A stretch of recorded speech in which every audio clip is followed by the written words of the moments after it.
Later then, it wasn't until the day my father stopped asking for coffee that I realized something was different. He wasn't in pain, he wasn't complaining, but something had shifted. He used to say, "A day doesn't start without coffee." And suddenly, he didn't want it anymore. He wasn't angry, he wasn't afraid, he just seemed done. Looking back, I wish someone had told me that the quiet moments, the ones we brush off, are often the first gentle whispers that the end may be near. We spend so much of life preparing for milestones, birthdays, graduations, retirements, but almost no one prepares for this one, when someone we love begins their final chapter and we don't recognize the signs.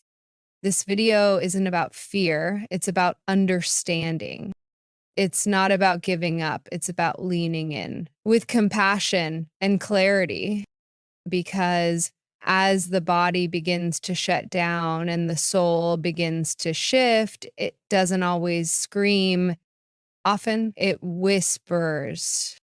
The truth is, most people miss the early signs that a senior is nearing the end of life, not because they're careless, but because the signs are often gentle, almost invisible. That's why today I want to walk you through 7 subtle signs that can serve as soft warnings, not to scare you, but to help you offer the right support, comfort, and presence when it matters most.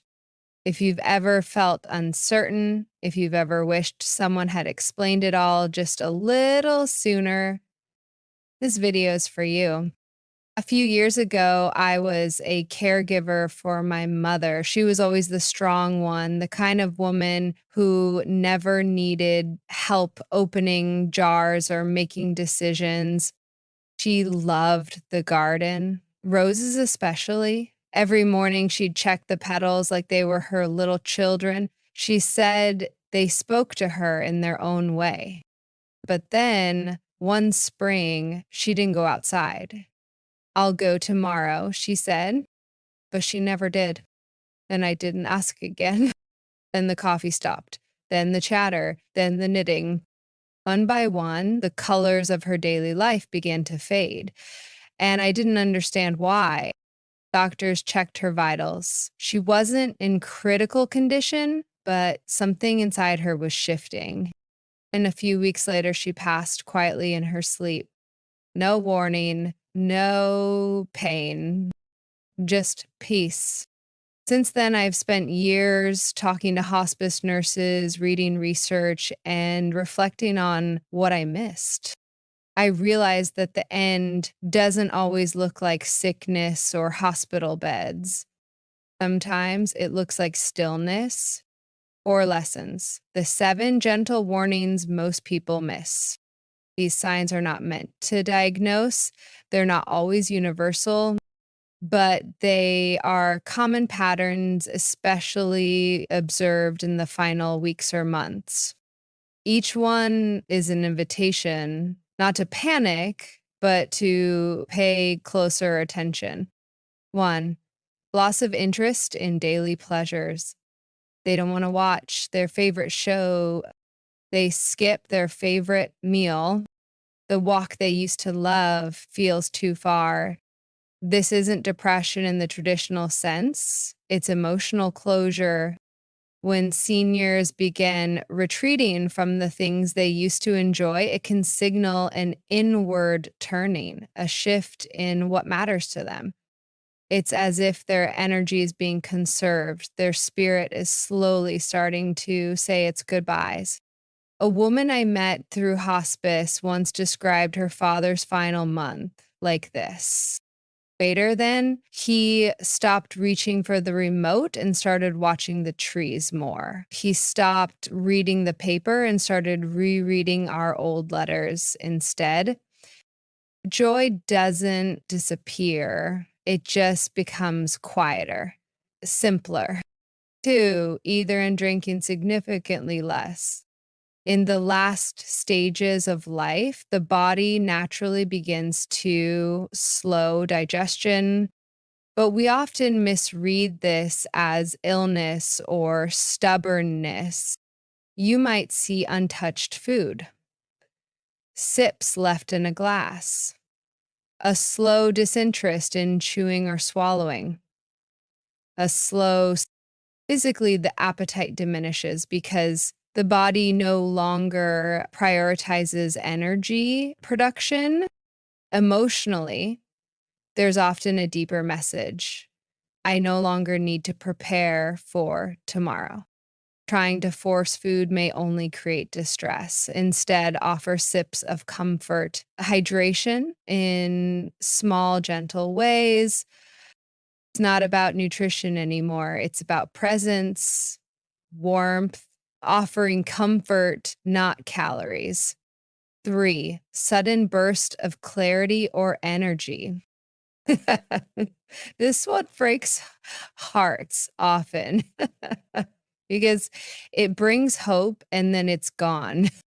Some people in the days or hours before passing experience a period of unexpected alertness. They talk more, they smile, they might ask to see someone or express love they hadn't spoken in years. This is called a terminal lucidity or the final rally. It's a mysterious and beautiful moment. One last flame before the candle goes out. A man once told me that his wife, who hadn't spoken in weeks, suddenly woke up and whispered, greater than, the light is so warm, don't be afraid, I'll see you in the garden. She passed the next morning. This sign is a gift, but it can be emotionally jarring. So if it happens, lean in, hold hands, say what you need to say, or quiet withdrawal from social connection. They may stop returning phone calls, not because they don't care, but because the effort to engage externally feels too heavy. They may sit quietly in a room full of family and just listen, or drift in and out of presence. It's easy to think this is sadness or disapproval, but often it's not.